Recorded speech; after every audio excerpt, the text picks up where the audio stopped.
자, 그러면 우리 오늘 수업을 시작하겠습니다. 이미지 클래시피케이션, 네, 영상 분류 이렇게 해석할 수 있겠습니다. 아마 오늘이 오프라인으로 이제 수업하는 건 마지막 수업 같아요.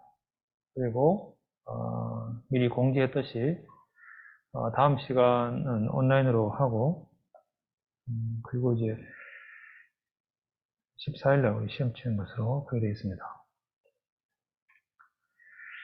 자, 그래서 오늘은 이미지 클래시피케이션에 대한 문제가 무엇인지 좀 보고 그 다음에 이제 이 문제를 잘 해결하기 위해서 여러 가지 그 컨볼루셔널 뉴럴 네트워크 아키텍처가 특별하게 제안이 됐는데 그 중에서 이제 4개의 네트워크에 대해서 오늘 설명을 하도록 하고 다음 시간에는 조금 더 이제 다양한 네트워크에 대해서 추가적으로 설명하도록 그렇게 하겠습니다.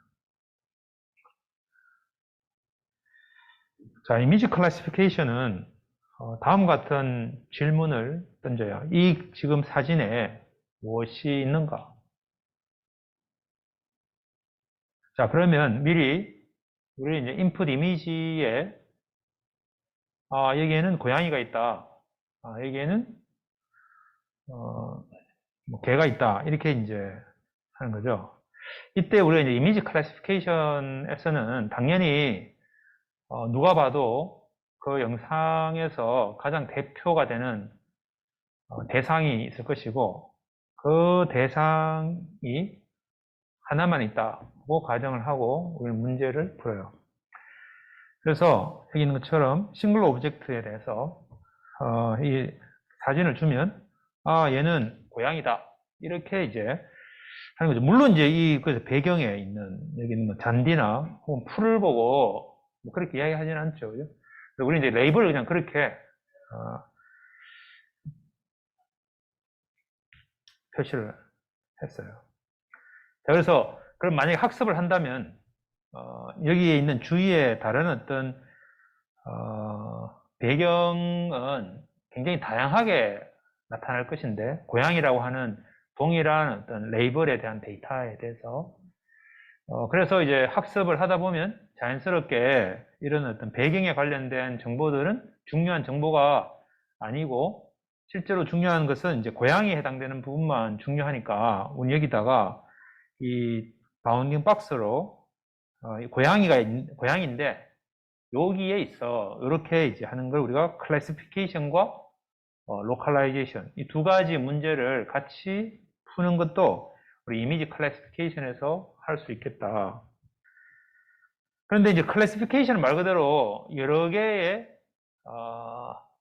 선택지 중에 하나를 선택하는 어떤 그런 문제인 반면에 로컬라이제이션은 이 바운딩 박스에 뭐 센터 포인트 혹은 아니면 가장 왼쪽 위에 점 뭐 이렇게 이제 데이터 값으로 나와야 되니까 이걸 우리는 이제 리그레션 문제라고 하고 클래시피케이션은 그냥 클래시피케이션 문제다 이렇게 하는 거예요. 이게 두 개가 같이 포함되어 있는 문제라고 할 수 있겠습니다.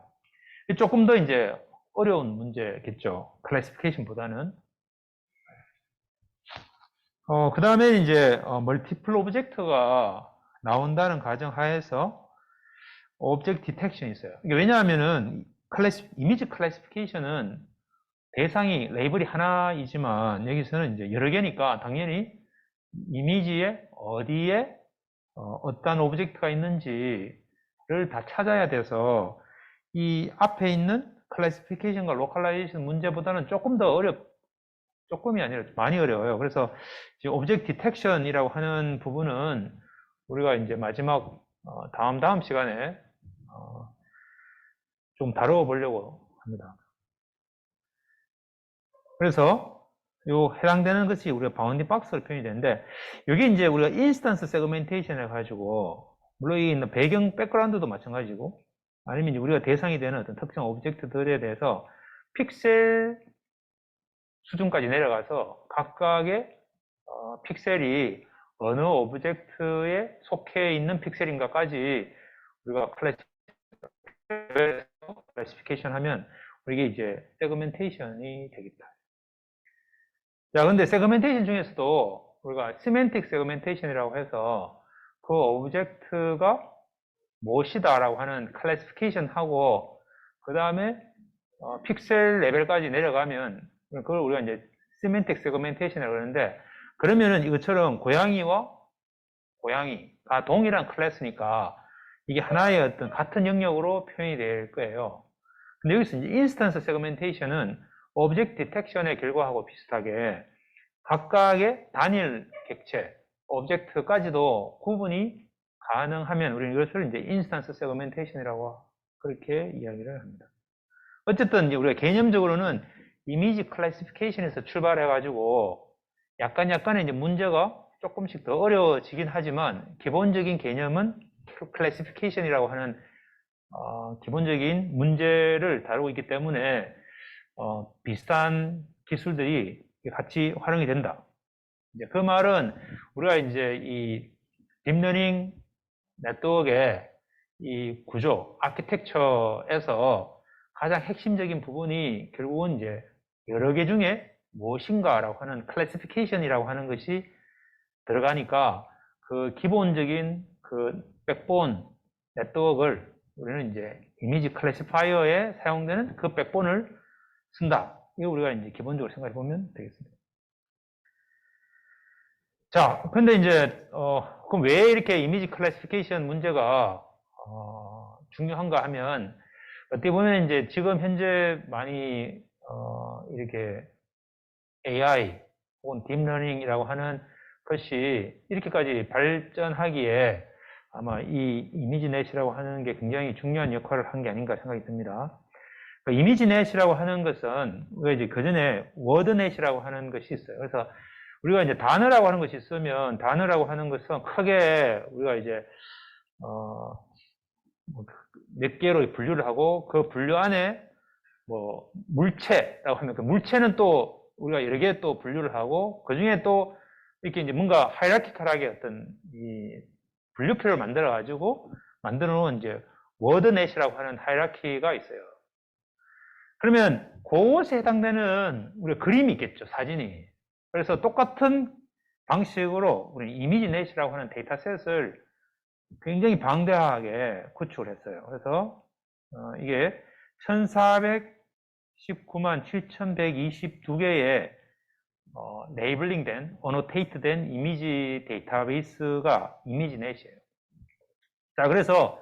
자, 그러면 우리가 어떤 시스템이 있어서 컴퓨터 비전 시스템이 이미지 클래시피케이션 하는데 요 이미지를 딱 주면 우리 이미 이제 어노테이트 돼 있으니까 그에 대한 클래스가 무엇이다, 얘가 뭐다, 이렇게 이제 분류하는 어떤 그런 대회를 했어요. 그래서 그게 이미지넷 라지 스케일 비주얼 레코니션 챌린지라고 하는 그 대회를 했고, 여기에는 이제 이미지 클래시피케이션과 오브젝트 디텍션에 대한 벤치마크 데이터로서 이 데이터를 쓰고, 이 1000개의 오브젝트 카테고리가 있으니까 그냥 아무렇게나 그냥 랜덤하게 하나를 찍어서는 전혀 우리가 원하는 결과가 나오지 않겠죠. 그래서 이제 이런 어떤 대회를 통해서 굉장히 다양한 컴퓨터 비전 알고리즘들이 이제 제시가 되고, 그러면 이제 동일한 데이터, 벤치마킹 데이터를 쓰니까 누가 어느 게 더 성능이 좋은지를 명확하게 알 수가 있겠죠. 그죠? 그리고 이제 거기서 좋은 성능을 낸 그 알고리즘을 이제 이 대회에서 발표를 하고, 그러면 이제 그것을 우리는 이렇게 했어라고 하면 그게 또 공개가 되고, 그럼 그 다음 해에 또 그것을 우리가 또 이제 배워가지고 또 다른 사람이 또 새로운 방법으로 또 이제 제안하고, 이렇게 하면서 엄청나게 이제 많은 이 컴퓨터 비전에 관련된 사람들이 이게 참여를 하게 됐습니다. 자, 그래서 이 이미지넷 어노테이션은 이미지 레벨에서 아까 말한 대로 이제 오브젝트 레벨이 아니고 이미지 하나에 대해서 얘는 고양이다, 이렇게 이제 하는 형태로 되어 있고, 여기에 특정 오브젝트 클래스가 있다 없다 이렇게 하니까 바이너리 레이블로 해서 고양이가 있다 없다 이렇게 하는데, 이게 고양이다, 나머지는 다 없겠죠. 고양이만 있고.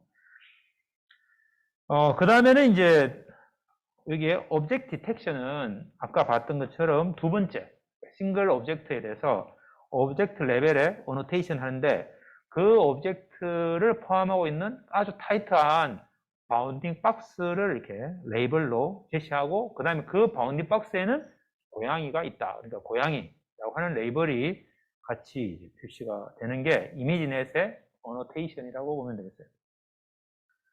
그래서 이 이미지넷은 엄청나게 방대하다, 그죠? 그 이미지에 대해서 이제 그러면 우리 알고리즘이 있는데 알고리즘이 1000개의 레이블 중에 1000개의 클래스 중에 얘는 뭐야 이렇게 이제 해야 되는데 그게 성능이 잘 안 나오는 거예요. 그래서 한 개만 예측하는 게 아니라 5개를 예측해요. 5개 중에 하나야 이렇게 이제 해서 하는 탑 5가 있고 탑 1 해서 한 개 하는 것도 있고 두 가지의 방식으로 해서 탑 1의 어떤 이 에러 레이트가 그다음에 탑 5의 에러 레이트를 구분해가지고 우리가 이제 랭킹을 매기는 거예요. 그래서 예를 들면 이처럼 레오파드가 있으면 레오파드가 1등이지만 이렇게 한 5개 정도의 레이블을 해서 이 중에 레오파드가 들어가도 된다. 탑 5에서는. 탑 1에서는 레오파드로 해야 되지만 그렇게 이제 두 가지 방식으로 이제 경쟁을 한 거예요. 자, 그래서 탑 1에 대한 액큐리시를 보면 2011년에 거의 한 50%. 50%라고 하는 거는 1000개의 카테고리 중에 하나를 찾는데 우리가 이제 테스트 데이터를 이미지를 주니까 10개 중에 5개만 맞추는 거죠. 한 반밖에 못 맞추는 거예요. 근데 이게 계속 축축축축 올라가가지고 이제 2021년 중간쯤에는 한 90%까지 갔어요. 굉장히 잘했죠. 근데 이제 한참 이 대회가 진행되던 그 기간에는 이 성능이 별로 좋지가 않았어요. 탑1이. 그래서 이제 탑5 그래서 5개 중에 하나에는 포함되도록 하면 처음에 초기에 2011년에 했을 때가 한 70 몇 프로 좀 됐어요. 그 다음에 이제 2013년에 여기도 보면 2013년에 알렉스넷이라고 하는 것이 나는데 이때가 이제 그 전까지는 그냥 기존에 있던 클래시컬한 컴퓨터 비전 기술로 문제를 풀다가 2013년에 알렉스넷이 나오면서 딥러닝으로 혹은 우리가 뉴럴 네트워크로 문제를 접근을 해보려고 하는 시도가 최초가 알렉스넷이에요. 그래서 이제 이 알렉스넷 우리가 앞에서 우리가 러넷 5에 대한 것을 했고 근데 러넷 5는 이건 쉽죠. 이미지 사이즈도 작고 10개 중에 하나를 찾는 거니까 그 문제의 공간이 작은데 이 이미지넷에서는 엄청나게 많은 트레이닝 데이터도 있고 또 클래스도 1000개가 되니까 굉장히 어려운 문제였어요. 근데 얘가 이제 쭉쭉쭉 올라가다가 여기 보면 이제 빨간색이 있는데 빨간색은 휴먼 퍼포먼스. 이게 이제 주로 이제 이 스탠퍼드 대학에서 이 데이터들을 관리하고 이 대회를 운영을 많이 하다 보니까 아마 이제 대학원생들이 총동원됐겠죠. 그래서 대학원생들이 보기에 뭐다 뭐 이렇게 막 이게 했는데 그 결과가 대략 한 90 몇 %쯤 되는 거죠. 사람도 얘가 지금 도대체 뭔가 이게 물론 이거에 대해서 그 자세한 어떤 모양새에 대해서 미묘하게 카테고리 중에 분류 중에 이제 얘인지 잘 구별이 안 되는 뭐 그런 게 있을 수도 있고 하니까 그런 부분들을 뛰어넘었어요. 2016년에 레즈넷이라고 하는 것이 나오면서 지금은 여러분이 이게 뭐 알렉스넷이 뭔지 뭐 여기서 인셉션, 레즈넷 이 뭔지 익숙지 않은데 우리 요 수업 딱 듣고 나면 얘가 뭘 의미하는 건지를 이제 친숙하게 알 거예요. 자, 그래서 지금 이제 이 탑5 액큐리시에서 중요한 것은 이 딥러닝 방법이 휴먼 퍼포먼스보다 더 뛰어나다. 이게 이제 굉장히 큰 어떤 그 메시지를 주는 거라고 볼 수 있겠습니다. 물론 이제 여기에는 1등만 나오지만 여기 뭐 굉장히 이 대회에서 그 밑에 있는 순위의 끝도 많이 있는데 여기서 이제 1등만 표시가 돼요.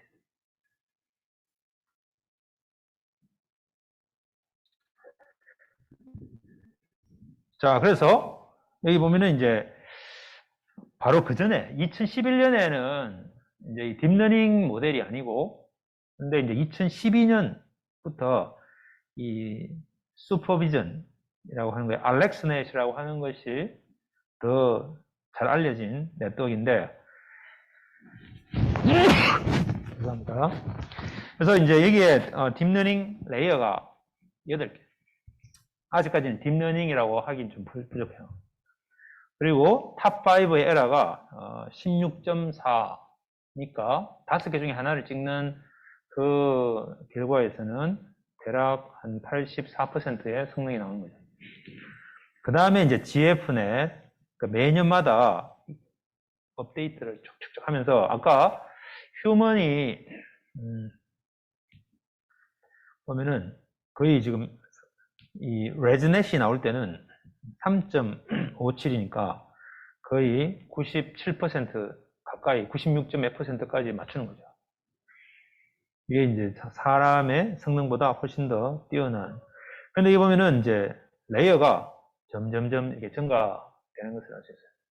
여기에는 굉장히 많은 어떤 기술적인 것과 또 우리 GPU라고 하는 하드웨어의 어떤 발전, 굉장히 다양한 것들이 함께 스포트가 됐기 때문에 이런 환경이 됐을 거라고 생각이 듭니다. 아니면 아예 이 자체를 시도할 수가 없었겠죠. 그리고 이제 이런 학습에 필요한 액티베이션 펑션에 대한 것과 그리고 또 이제 그런 옵티마이제이션 하는 어떤 방법, 이런 다양한 어떤 그런 알고리즘들도 함께 같이 발전이 돼서 이런 결과가 나왔다고 볼 수 있겠습니다. 자, 그래서, 그럼 이제 이런 어떤 배경을 가지고 실제로 이제 몇 가지 네트워크에 대해서 우리가 살펴보겠습니다. 자, 첫 번째는 우리 알렉스넷이에요. 알렉스넷은 여기 있는 이 저자의 이름을 따가지고 그냥 알렉스넷이라고 불러요. 그래서 탑1은 에러가 39.7, 한 40%니까 사실 한 60%만 맞고 40%는 이게 틀리는 거죠. 탑5는 대략 18.9%니까 대략 한 81% 정도는 맞추고 나머지 19%는 이제 틀리는 거죠. 여기에는 5개의 컨볼루션 레이어를 쓰고 각 컨볼루션 레이어에 렐루를 쓰고 맥스 풀링을 하고, 이제는 여러분이 아마 지난 수업을 마치고 나서 어느 정도 익숙해져 있을 거예요. 5개의 컨볼루션 레이어를 쓰는데 거기에 액티베이션 펑션이 렐루다. 그 다음에 이제 맥스 풀링을 쓴다. 그 다음에 마지막에 풀리 커넥티드 레이어를 쓰고 소프트 맥스로 클래시피케이션 한다. 이렇게 되어 있어요. 자, 근데 여기 보면은 그 당시에 이 GPU의 메모리 성능이 없지 않아서 이 이미지가 있으면 이 이미지를 요 하나의 GPU와 다른 하나의 GPU 두 개를 분리해가지고 각각 다른 GPU에서 실행을 시켰어요. 여기 보면은 이제 컨볼루션 마스크가 11 x 11 하고 스트라이드가 4예요. 하고 4칸 점프 해가지고 또 컨볼루션 하고 4칸 점프해서 컨볼루션 하고 이렇게 했어요. 그렇게 하고 여기 이제 48이라고 하는 것은 필터를 48개를 쓴 거죠. 여기 48개, 여기 위에 48개 이렇게 해서 96개의 필터를 썼다죠. 자, 그렇게 한 후에는 또 5x5 해서 맥스 풀링을 했어요. 맥스 풀링을 해가지고 여기 맥스 풀링을 하고 그 다음에 이제 다시 컨볼루션 레이어 해서 5x5에 해서 128, 128 그래서 또 맥스 풀링을 하고 그 다음에 또 3x3 해서 하는데 이때는 여기서만 계속 쭉 진행하지 않고 여기서 하고 그 다음에 요 위에 것도 적용시켜 가지고 밑으로 옆에다 뒤에다 붙인 거예요. 그러니까 실제로는 얘가 원래는 96개의 채널로 옆에 있어야 되는데 그렇게 하는 게 이게 GPU가 메모리가 다 못하니까 분리해서 여기는 그냥 분리해서 했지만 여기서부터는 이쪽에 있는 데이터의 결과물도 여기다 같이 붙여가지고 하니까 이때부터는 사실 이게 분리되어 있는 것 같지만 그냥 합쳐 있다고 보면 되겠죠. 자, 그 다음에 이제 여기서만 교체하고, 그럼 여기서 또 다시 분리해가지고, 계속 이게 진행했어요. 그래서, 한 번, 두 번, 세 번, 네 번, 다섯 번 해서 5번의 컨볼루션 레이어를 거치는데, 각각의 렐루를 거치고, 맥스 풀링이 포함이 되어 있다. 그 다음에 마지막에, 풀리 커넥티드 레이어가 2개가 있다. 그 다음에 마지막에 소프트 맥스로 클래시피케이션 했다. 여기 보면 이제 1000개로 클래시피케이션 했으니까, 여기 이제, 여기서 가장, 탑 5개를 뽑아가지고 이제 하면은 탑 5의 클래시파이어가 되겠죠. 자, 그래서 그 내용을 조금 더 자세하게 보면, 인풋 이미지는 무조건 RGB에 227 x 227에 그렇게 이미지로 되어 있는 그런 영상을 받았고요. 여기서 이제 11 x 11에 컨볼루션 마스크를 하는데 스트라이드가 4죠. 그래서 컨볼루션하고 맥스 풀링으로 3 x 3의 스트라이드를 2 가지고 있는데 3 x 3 해가지고 그 중에서 가장 큰 값을 취하고 스트라이드를 2를 시프트하니까 바로 앞에 있는 맥스 풀링의 그 마스크와 그 다음 픽셀의 마스크가 서로 겹치겠죠. 그래서 그런 게 여기에 포함이 되어 있어요. 그 다음에 이제 컨볼루션 다시 또 5 x 5의 same이라고 하는 것은 이게 이제 바깥에 패딩을 해가지고 레졸루션이 동일하게 해서 27 x 27이었으니까 이게 27 x 27이고 그 다음에 이제 256은 이 마스크의 개수가 256이니까 256 채널이 있어요. 또 맥스 풀링하고 그 다음에 컨볼루션하고 컨볼루션 해서 이제 맥스 풀링하고 그 다음에 풀리 커넥티드 2번 이렇게 돼 있죠. 자, 그래서 우리가 이제 바로 알렉스넷이 나오기 전에 우리가 공부한 게 르넷이었죠. 숫자 10개에 대해서 했던 르넷인데 이 르넷과 뭐가 크게 다른가 하면은 그 컨볼루션 레이어를 구성할 때 기존에 우리 탄젠트 H로 이렇게 액티베이션 펑션을 썼는데 여기서는 이제 렐루를 썼다는 것이고 맥스 풀링을 할 때 오버래핑이 된다. 그래서 보면은 난 오버래핑의 풀링은 2 x 2에 여기서 가장 큰 값 4 하고 그 다음에 요 사이즈만큼 스트라이드를 쓰면은 점프 해가지고 여기서 또 9 이렇게 요게 이제 난 오버래핑 풀링이고 일반적으로 이렇게 쓰는데 특이하게 알렉스넷에서는 오버래핑 되도록 해가지고 여기서 가장 큰 값 찾고 또 옆에서 또 가장 큰 거 찾고 이렇게 옆에서 해서 여기 오버랩 되도록 돼서 만약에 요 오버랩 되는 영역에 맥스 값이 있으면 그 값이 여기도 반영을 하고 여기도 반영 이렇게 이제 오버랩 되어 있다. 그게 이제 특징이에요. 그 다음에 이제 오버피팅을 못하도록 하려고 레귤러레이션의 방법 중에 하나로 드롭아웃을 해서 랜덤하게 우리가 이 노드 중에 몇 개를 그냥 제로로 만들어 버리는 거죠. 아예 없는 것처럼. 그 다음에 이제 LSN이라고 하는 부분이 들어갔어요. Local Response Normalization. 지금은 우리 지난 시간에 배웠던 것처럼 배치 노멀라이제이션 기법을 쓰지만 이때는 이제 그런 개념은 아직까지 없었기 때문에 LSN이라고 하는 Local Response Normalization이라고 하는 방식으로 이 결과를 노멀라이제이션을 했다. 이거는 이제 사람도 비슷한 어떤 이런 메커니즘이 들어있어 가지고 실제로 우리가 이제 이미지를 보다 보면 실제로 그 자체가 간에 없지만 사람은 계속 거기 뭔가 있는 것처럼 느끼게 만들어주는 어떤 그런 현상이 있는데 일루전 중에 그거를 이제 이 사람도 이런 로컬 리스폰스 노멀라이제이션이라고 하는 게 나름 들어있어서 그렇다 이렇게 이제 해석을 해서 요거를 여기 이제 넣었어요. 그 다음에 이제 랜덤 크로핑을 해가지고 데이터 오그멘테이션을 했는데 이거는 뭐 우리가 이것처럼 이미지가 있으면 고양이 이미지가 있으면 이거를 그냥 랜덤하게 크로핑 해가지고 사람은 당연히 이 전부 다 고양이라고 우리가 인식하잖아요.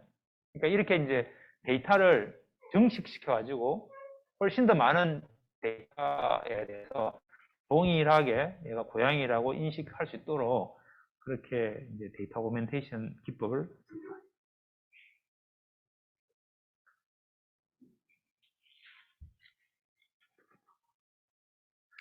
그래서 이제 뭐 구현의 어떤 디테일한 부분들이 쭉 있는데 여기에 이제 large to small scale filter라고 하는 걸 쓰고 그 다음에 이제 이 데이터 사이즈가 워낙 방대하기 때문에 미니 배치 사이즈를 128개에 대해서 이제 한꺼번에 처리하는 것으로 했고 스토캐스틱 그레디언트 이게 우리가 옵티마이제이션에서 약간 배웠죠, 그죠? 그렇게 그 다음에 이제 옵티마이제이션 하는데 우리가 모멘텀이라고 하는 개념이 있었어요. 그래서 0.9를 썼고 드랍아웃을 0.5 이게 거의 반은 이제 드랍아웃 시킨 거예요. 그 다음에 러닝 레이스는 0.01로 출발했는데 중간에 가다가 학습하는 데서 더 이상 학습이 잘 안 되고 이럴 때 그때는 이제 이 10분의 1로 러닝 레이스를 떨어뜨려 가지고 천천히 또 학습하도록 그렇게 했고 초기에 웨이트를 초기화한 후에 계속 진행하면서 웨이트가 계속 커지는 것을 방지하기 위해서 레귤러라이제이션으로 0.000 아주 조금씩 이 웨이트의 값이 계속 줄어들도록 그렇게 이제 테크닉을 썼어요. 그 다음에 웨이트의 초기화 값은 평균이 0이고 그 가우시안에 되도록 그렇게 해서 이제 0.01을 곱해가지고 거의 0에 가까운데 약간의 어떤 노이즈가 들어가도록 그렇게 웨이트 이니셜라이제이션.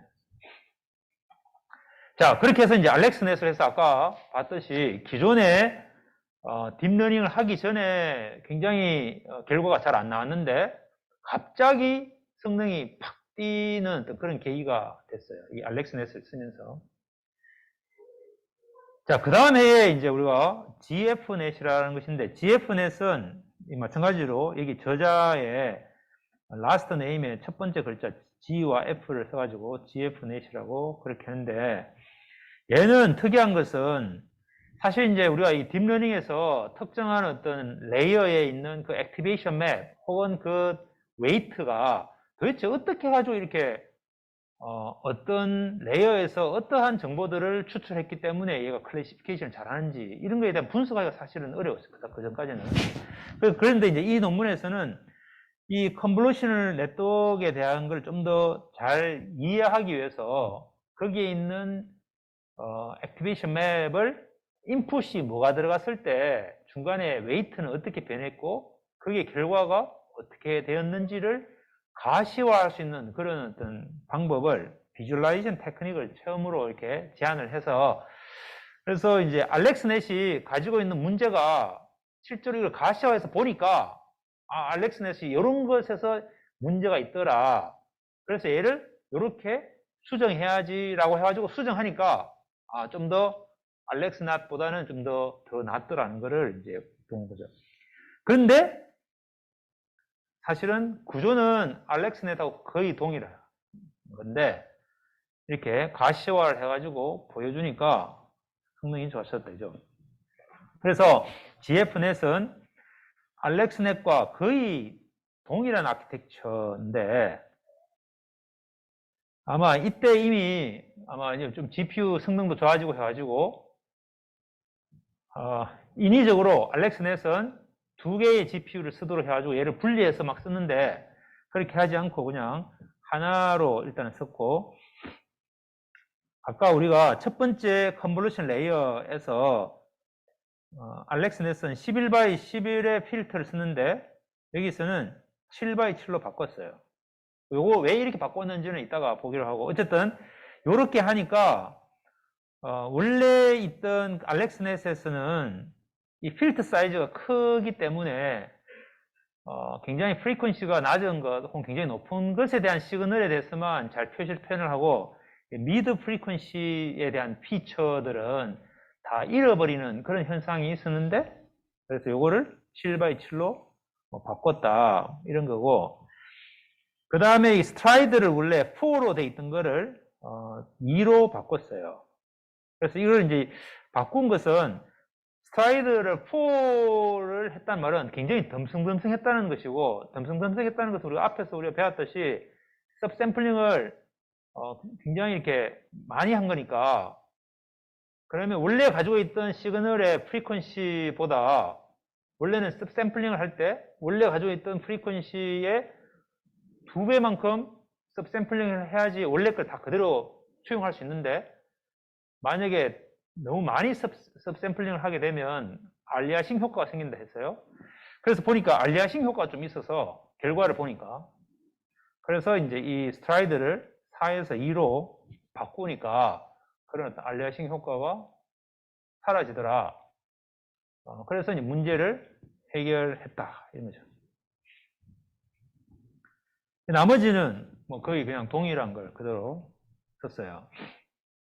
다만 GFNSS는 실제 어떤 이 네트워크에서 클래시피케이션 하는데 뭔가 필요한 것보다는 이 컨볼루셔널 네트워크의 각 레이어마다 도대체 어떤 피처들을 어떻게 지금 작업이 돼서 우리가 원하는 결과가 나오는지에 대한 어떤 그것을 이해하는 관점에서 비주얼라이제이션 하는 게 중요하다 했죠. 그래서 이런 어떤 비주얼라이제이션 하는 그런 어떤 방법들에 대해서 제안을 했어요.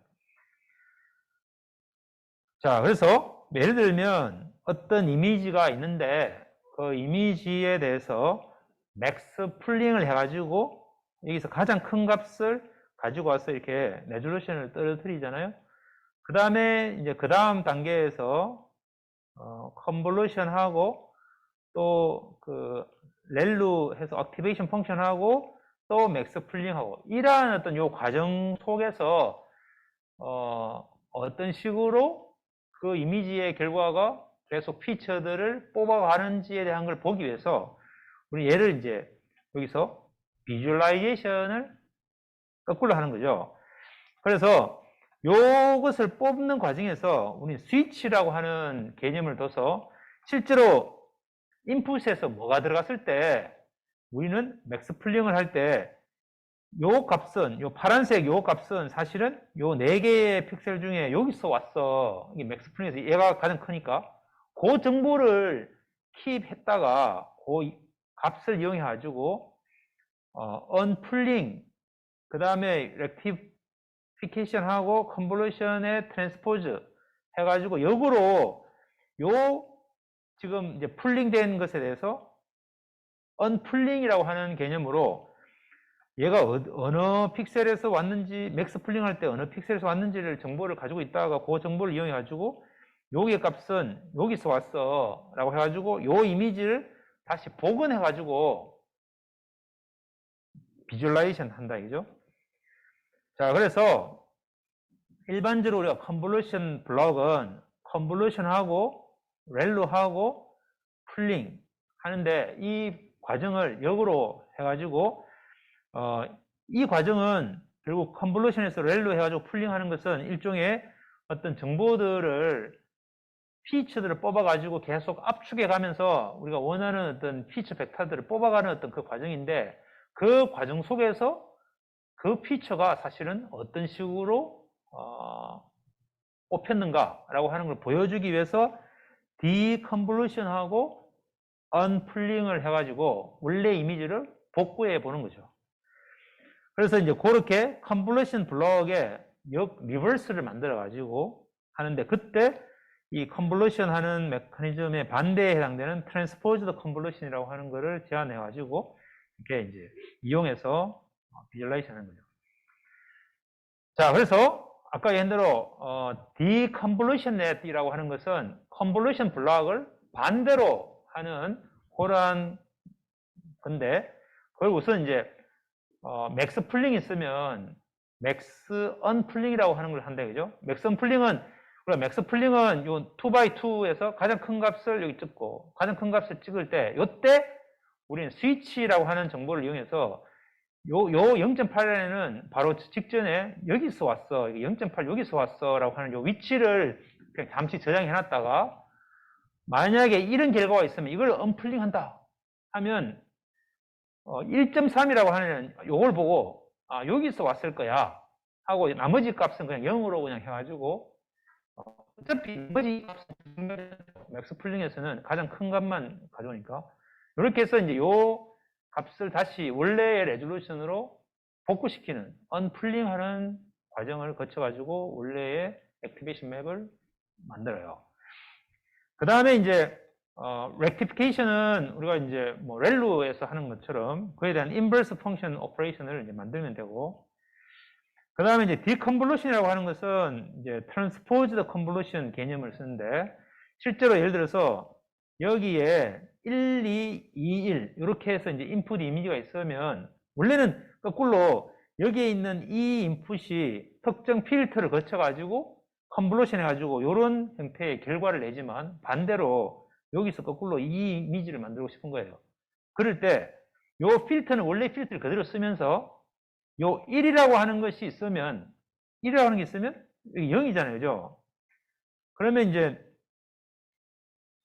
0, 1, 2, 3이라고 하는 그 필터가 1이라고 하는 값으로 왔을 것이기 때문에 그대로 그냥 0, 1, 2, 3 그대로 그냥 복사를 하고, 2라고 하는 애는 여기에 0, 1, 2, 3의 2배를 해가지고 0, 2, 4, 6 이렇게 하고, 이렇게 해서 요 값들을 요 필터를 곱해가지고 요 값을 여기 다 복사해가지고 곱해서 각각의 값을 구한 후에 이걸 다 머지해가지고 우리가 원하는 파이널 아웃풋을 구하면 얘가 이 컨볼루션에 대한 반대 개념인 디컨볼루션의 메커니즘으로 우리가 영상을 제너레이션 해볼 수 있다.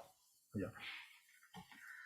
자, 그렇게 해서 이제 우리가 GF넷에서 인풋에 이런 인풋이 들어가면 첫 번째 레이어에서 뽑히는 걸 보니까 이런 형태로 뽑히더라. 레이어 2에서는 이런 인풋이 들어가니까 이런 형태의 인풋이 뽑히더라. 이런 거죠. 레이어 3은 이런 인풋이 들어가니까 이렇게 보인다. 각각의 것에서 이게 각각 레이어마다 뽑아보니까 예를 들면 여기 지금 이제 강아지가 들어있는 애들은 나중에 얘가 강아지야 이렇게 이제 인식을 해야 되니까 요 네 번째 레이어에서 강아지에 해당되는 부분들만 맥스 플링이 돼가지고 다 뽑혔다는 거죠. 그걸 다시 이제 되돌아가가지고 보여주니까 나머지 부분들은 전부 0으로 됐고 여기에 있는 특정한 강아지에 해당되는 부분만 눈에 띄게 보이더라는 거죠. 만약에 이게 있는 것처럼 뭐 시계나 어떤 오브젝트에 대한 것 같으면 그런 모양, 둥근 모양들이 보이고, 그래서 각 해당되는 레이어마다 어떤 정보들이 뽑히는지를 이렇게 쭉 추적을 해봤다, 이죠. 그래서 이것을 기존에 있던 똑같은 알렉스넷에다가 적용을 시켜 보니까 이게 이제 B하고 D가 알렉스넷의 레이어 1과 레이어 2에서 뽑은 정보예요. 그래서 여기서 보니까 어떤 부분에 그냥 다 데이터가 정보가 사라지더라. 그래서 이제 그 사라지는 정보가 보니까 이제 프리퀀시가 굉장히 높은 것과 굉장히 낮은 프리퀀시에 있는 피처들은 여기서 다 살아남는데 중간에 해당되는 피처들은 그 중간 프리퀀시에 해당되는 피처들은 얘가 못 담더라. 그걸 왜 그런가를 보니까 이게 이제 매스크 사이즈가 너무 커서 그렇다. 그래서 이제 이걸 줄인다. 이런 거고. 그 다음에 이제 레이어 두 번째에서 여기 보면은 이제 특히 요걸 보면은 요게 이제 뭔가 이런 모양이 있죠. 패턴이. 이 패턴이 있다는 말은 이게 이제 알리아싱 효과가 있는 거예요. 그래서 이게 이제 어떤 피치를 뽑고 그 다음에 너무 점프해가지고 또 피치를 뽑으니까 요 사이에 이런 그리드 형태의 것들이 나와서 이런 게 이제 우리 다 알리아싱이죠. 그래서 이게 이제 스트라이드가 너무 크다. 그래서 이걸 스트라이드를 줄인다. 이렇게 해서 이제 만든 게 GF넷이다. 이렇게 하는 거죠. 어쨌든 지금 GF넷도 결국은 성능이 굉장히 알렉스넷보다 더 좋아졌는데 기본적으로 똑같은 네트워크를 썼고 컨볼루션 네트워크의 각 레이어마다 어떤 피스들을 뽑는지에 대한 것을 가시화하는 방법을 통해서 분석을 하는 어떤 그런 것들을 써서 다른 것에서 활용이 됐습니다. 자, 그 다음에 이제 2014년에는 VGG라고 하는 네트워크가 나왔어요.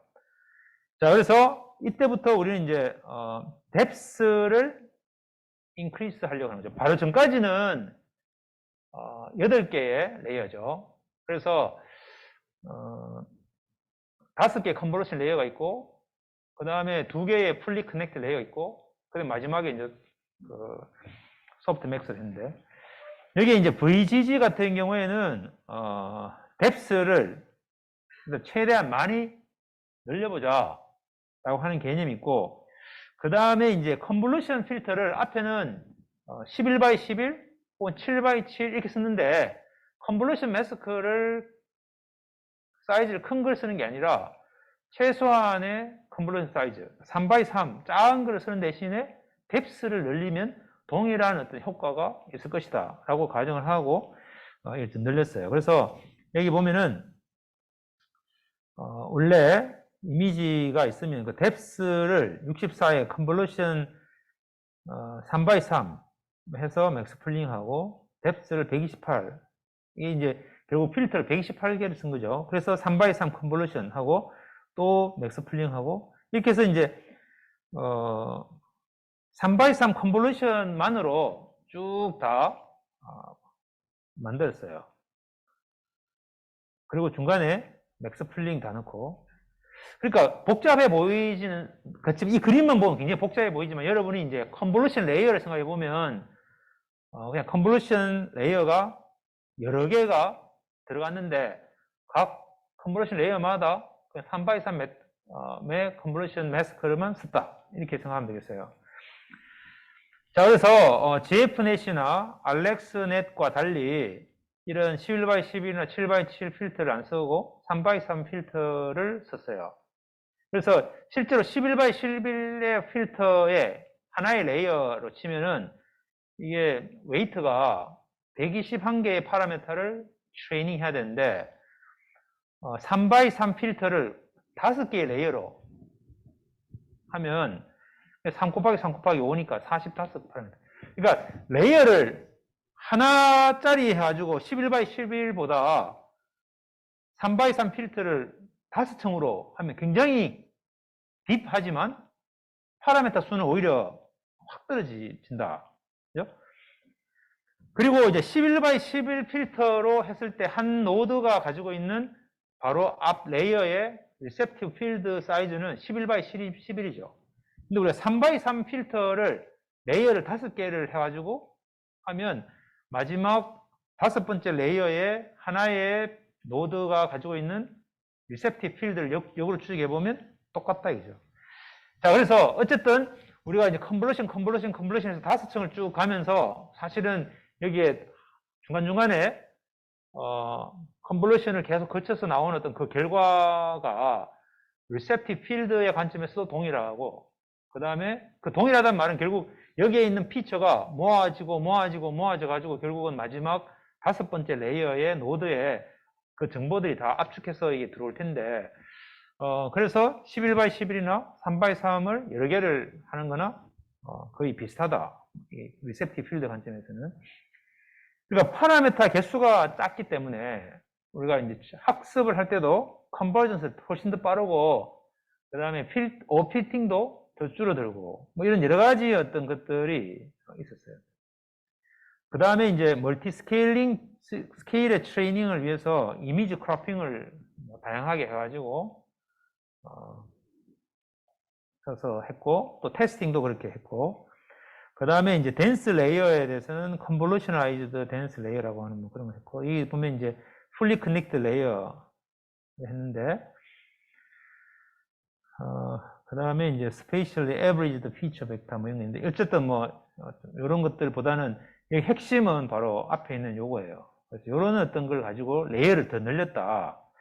자, 그리고 여기 굉장히 복잡하게 이제 시도를 여러 가지를 해본 거예요.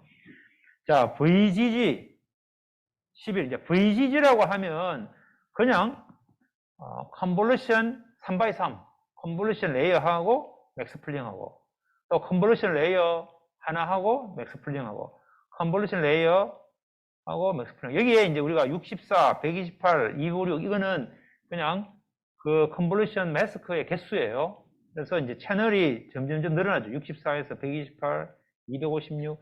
근데 계속 이제 압축해 가면서 레졸루션은 줄어들고, 대신에 뎁스는 커지죠. 그래서 나중에 최종적으로는 컨볼루션 레이어 512 해가지고 맥스 풀링하고, 그 다음에 풀리 커넥트를 3개를 거쳐가지고 4096, 4096에서 결국은 마지막에는 1000개로 해야지 1000개의 클래스 중에 하나를 우리가 선택하게 되니까 풀리 커넥트 1000으로 바꿔가지고 그 다음에 소프트맥스에서 그 중에서 가장 큰 애를 찾거나 아니면 5개를 찾아가지고 나오는 거죠.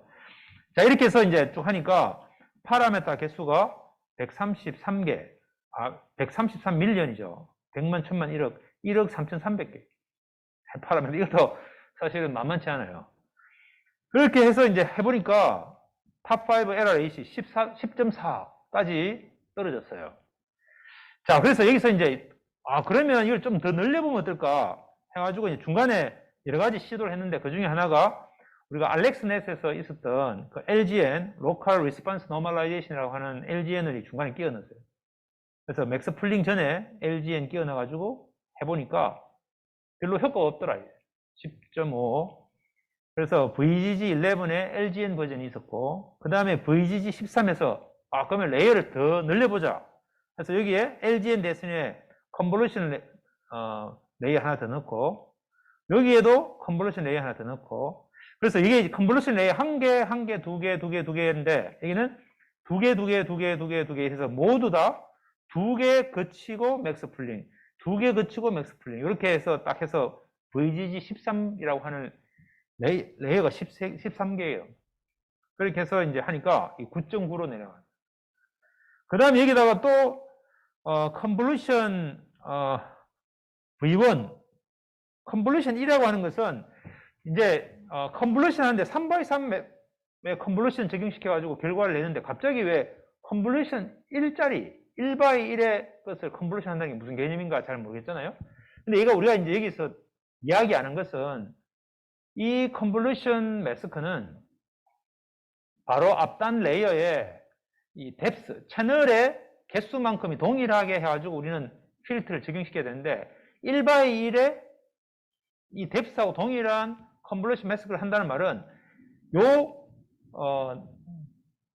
그 한 픽셀에 해당되는 위치의 모든 채널들을 가지고 컨볼루션 적용시켜가지고 하나의 값을 만드니까 어떻게 보면은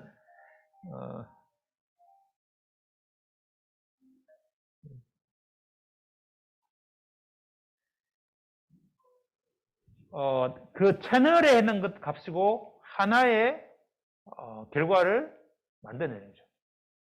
대신에 이거를 여러 개를 쓰면 이제 이 채널이 여러 개 나오겠죠. 그래서 1x1의 컨볼루션 마스크라고 하는 레이어는 인풋과 동일한 레졸루션인데 다만 그 해당되는 모든 그 채널의 그 특정 픽셀에 해당되는 모든 채널들을 한꺼번에 묶어가지고 하나의 리스폰스 값을 만들어내는 그런 특별한 거라고 보면 되겠어요. 대신에 그걸 우리가 512개 썼기 때문에 512개의 또 채널이 만들어지는 거예요. 그래서 중간에 컨볼루션 1x1짜리를 중간중간에 끼워 넣었어요. 그렇게 하니까 이 non-linearity를 improve 하는 효과가 있어가지고 이게 9.4까지 내려가게 됐고, 그러면 이왕 이렇게 뎁스를 더 늘렸으니까 그럼 이거 대신에 그냥 그 3x3 또 넣어보자 해서 또 3x3을 또 교체시켜가지고 3, 3, 3 이렇게 해서 각 컨볼루션 레이어를 맥스 풀링 전에 두 개, 3개, 3개, 3개 이렇게 했어요. 이게 이제 VGG16이에요. 그래서 이제 VGG16이 거의 8.8까지 떨어지게 됐죠. 그래서 결론적으로는 우리가 VGG16 버전이 어떻게 보면 가장 성능이 좋게 됐다. 대신에 점점 이제 이 파라미터 개수는 점점 더 늘어났죠. 그 다음에 나오는 것이 VGG 레이어가 19번인데 이거 왜 밑에 게 안 내려가지?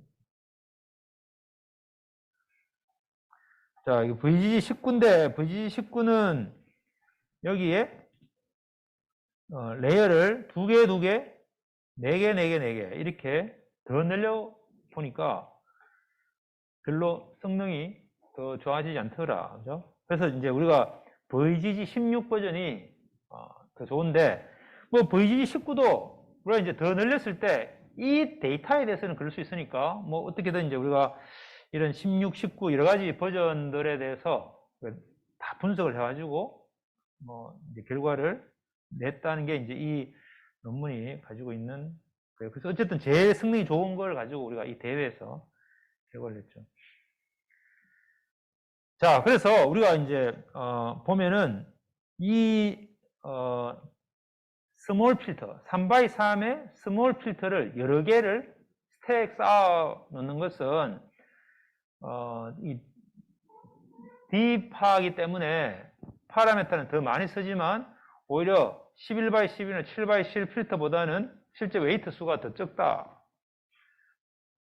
그래서 실제 이 픽셀 하나가 3x3의 것에 있고 요 하나가 또 이게 3x3이니까 결국 두 번 3x3 필터를 거치면 이게 5x5의 필터 하나하고 리셉티브 필드는 똑같고 대신에 난리니어리티는 더 늘어나고 그래서 오피팅도 더 줄이고 뭐 여러 가지 이제 효과가 더 좋다. 그 파라미터 개수도 더 적고 그래서 이제 이 VGG에서는 그런 어떤 것 개념이 여기서 잘 나타낸 거예요.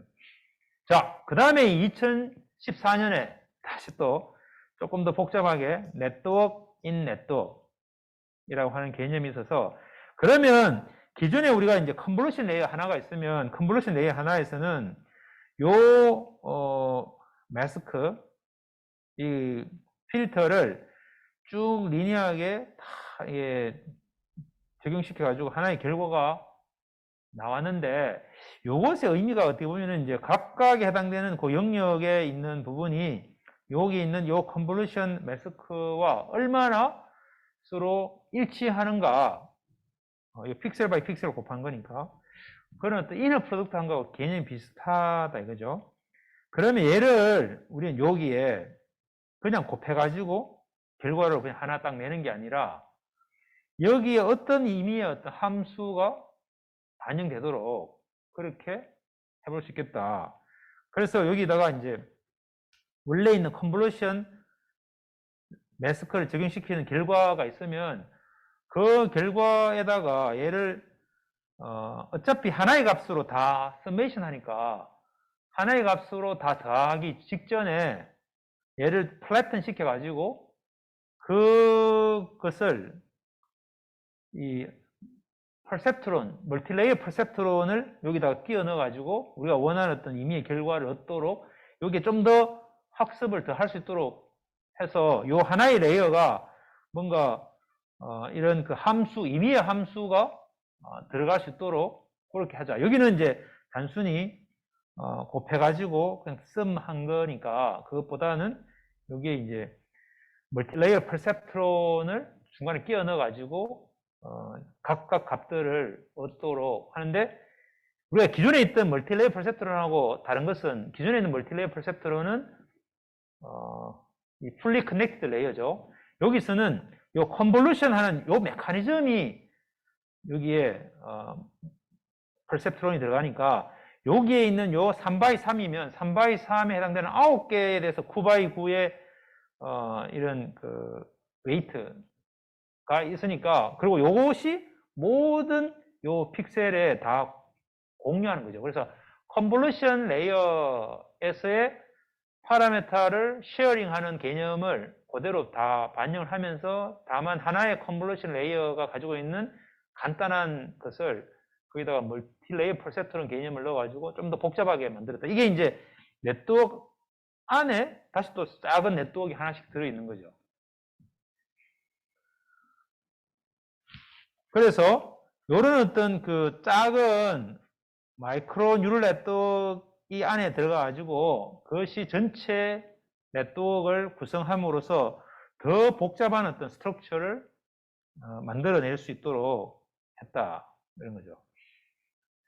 자, 그 다음에는 이제 글로벌 에버리지 풀링이라고 하는 개념을 여기 넣어가지고 우리가 그냥 풀링이라고 하면 우리가 매스크에 3x3이면 3x3에서 맥스 풀링 같으면 그 중에서 가장 최대값을 뽑는 건데 에버리지 풀링이라 그러면 그 3x3의 평균된 값을 뽑는 거죠.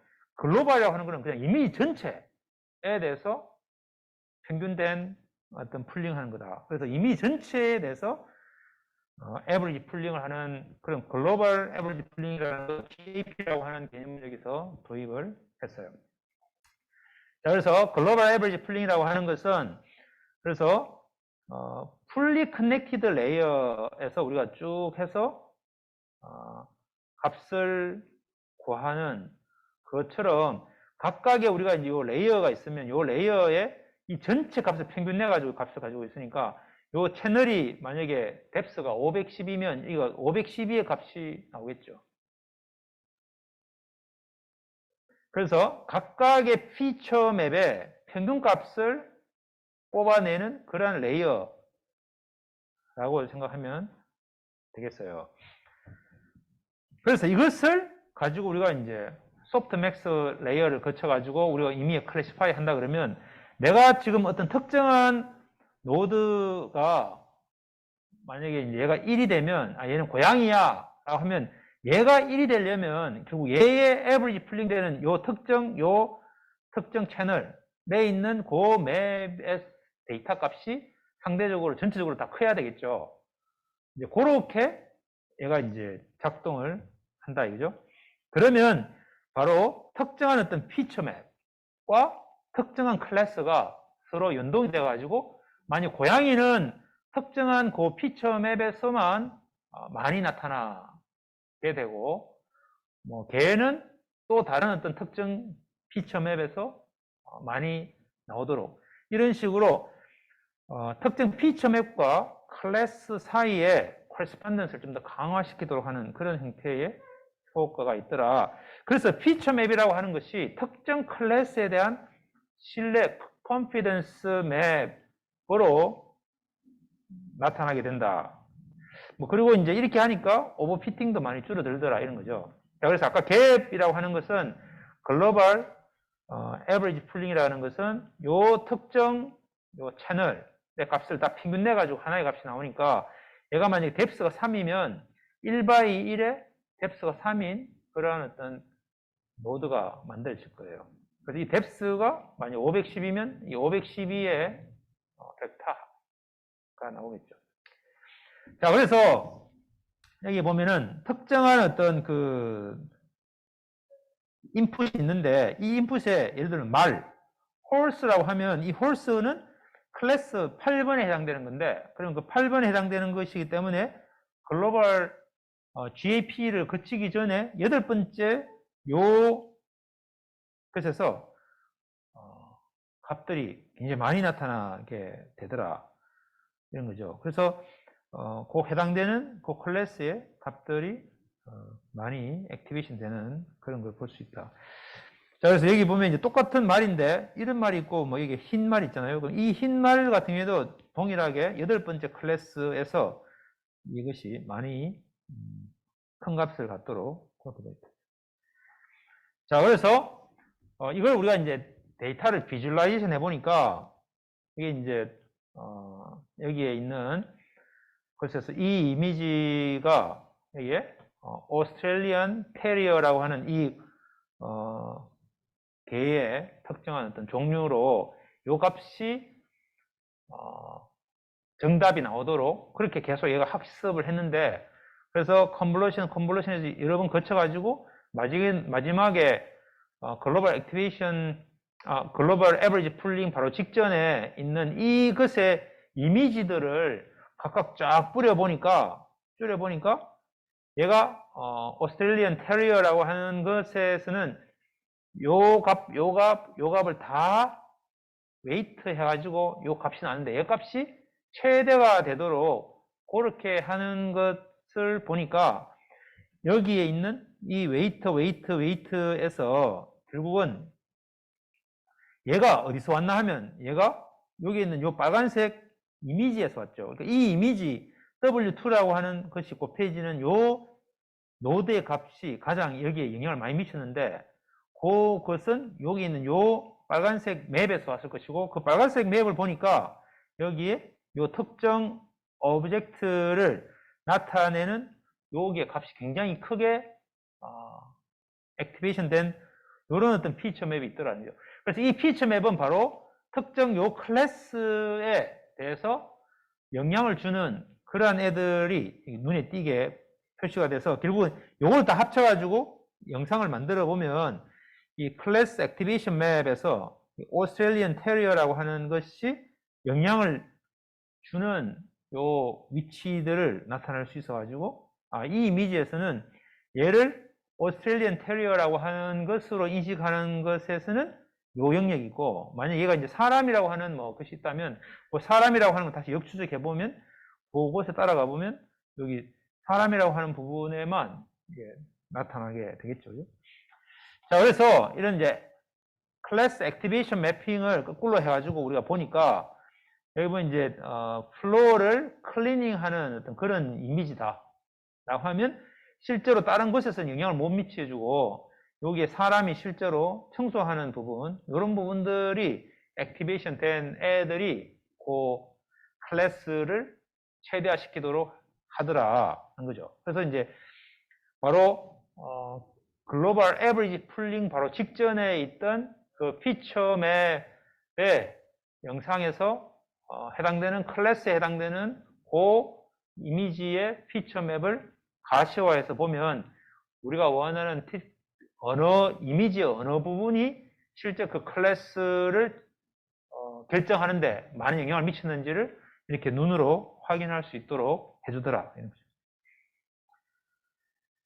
자, 그 다음에 이제 2015년에는 구글 넷이라고 해서 구글에서 자기들이, 그러면 뭐 이때부터는 이제 구글이 엄청나게 컴퓨팅 파워 좋은 걸 써가지고 아무도 시도할 수 없는 엄청나게 레이어를 많이 늘려가지고 앞에서 VGG만 하더라도 우리가 16개의 레이어가 굉장히 성능이 좋았고, 그 다음에 19개로 더 늘렸을 때 별로 성능이 좋지 않더라 그렇게 했는데, 이 구글넷에서는 얘가 이제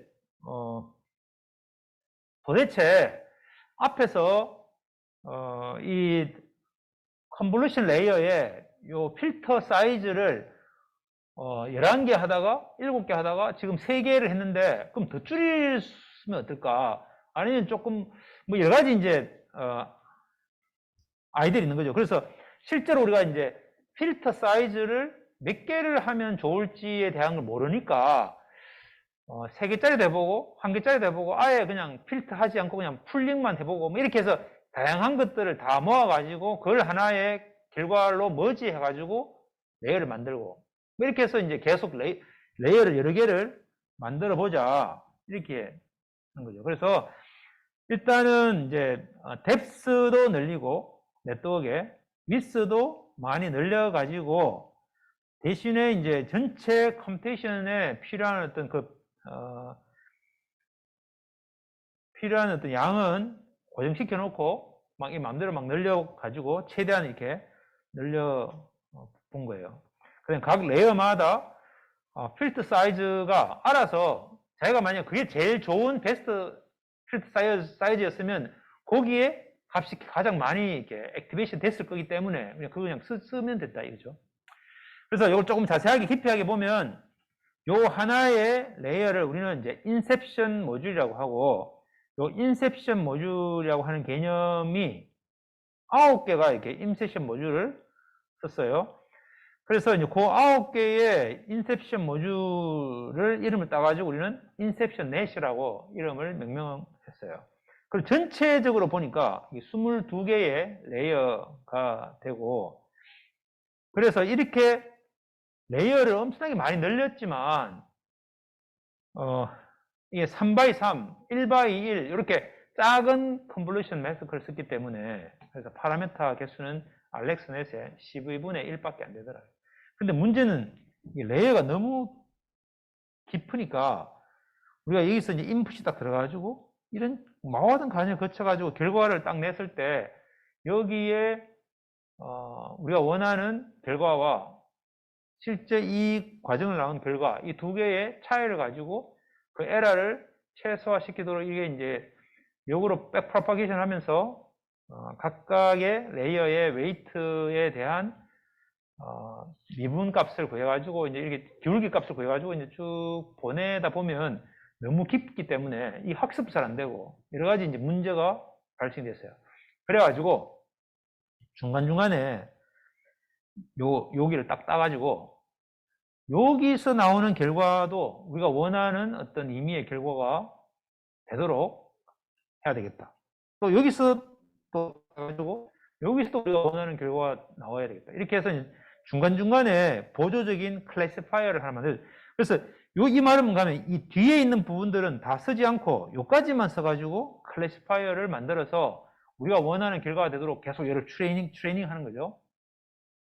그 다음에 근데 그렇게 하면 성능이 그렇게 많이 좋지는 않겠지만 어쨌든 최대한 여기서 결과가 나오도록 얘를 트레이닝 할 것이고 그 다음에 또 요 중간에 또 따가지고 여기서 또 결과가 우리가 원하는 결과가 나오도록 또 학습을 하고 또 여기서도 나오도록 하고 이렇게 함으로써 이 레이어가 엄청나게 많은 거에 대해서 학습이 어려운 부분들을 이렇게 보조적인 클래시파이어를 중간중간에 넣어가지고 학습을 좀 더 쉽게 하도록 했다 이런 거죠.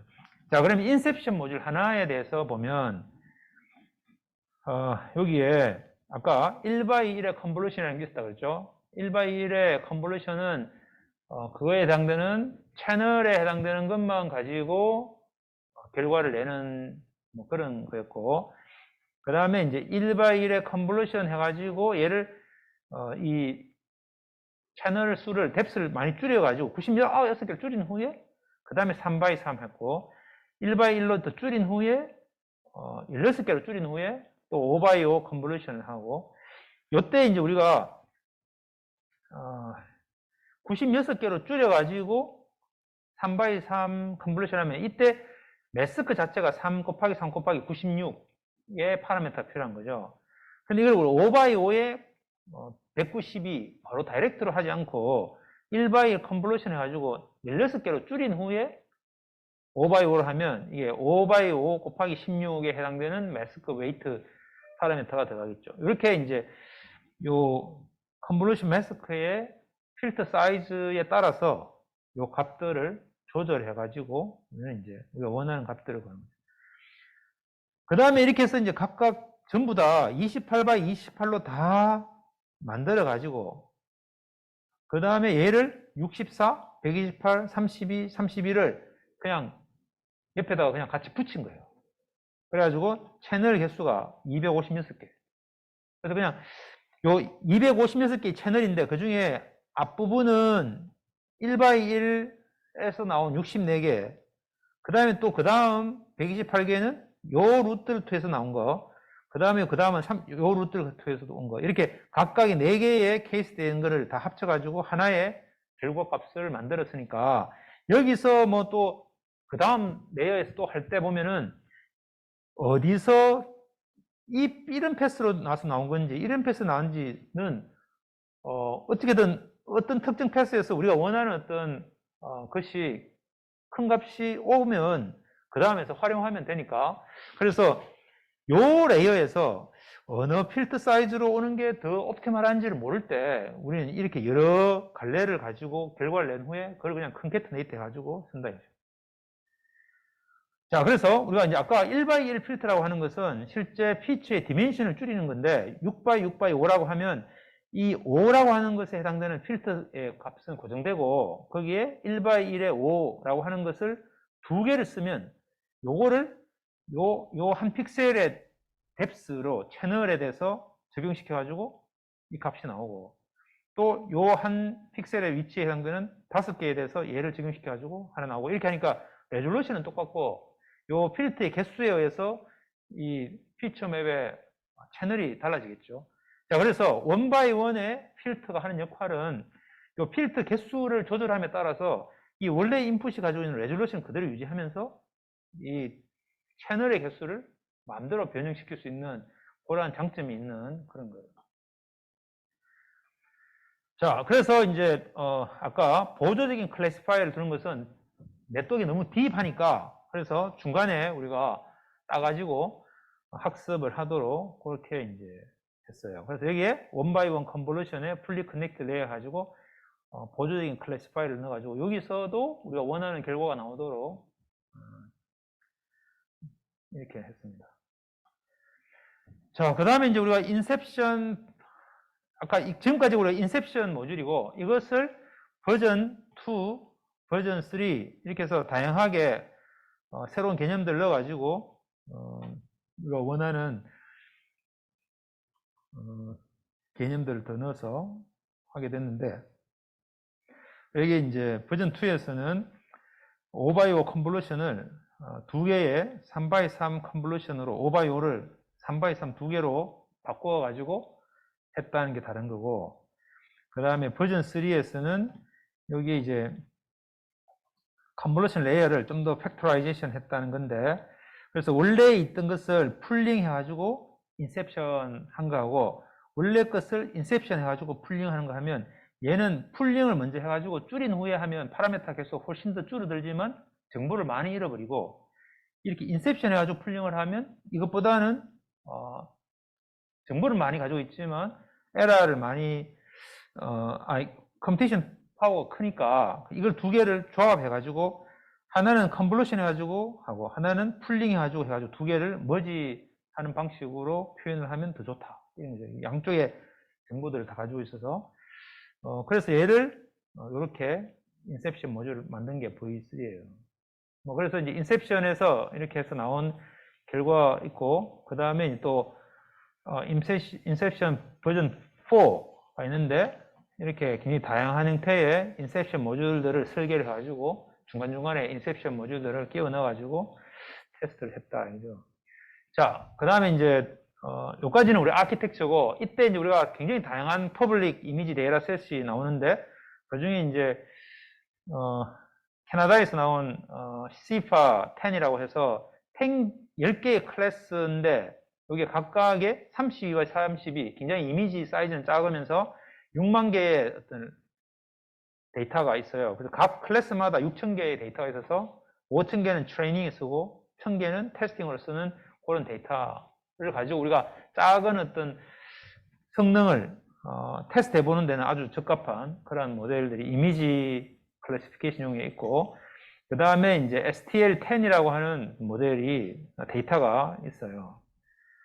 그 다음에 이제 이 거리에 이 집에 이 주소 번지 데이터 이런 것도 있고, 그 다음에 옥스포드에 102개의 꽃 플라워 카테고리 있고, 이런 거 다양한 것들을 가지고 우리가 테스트 해볼 수 있도록 됐어요.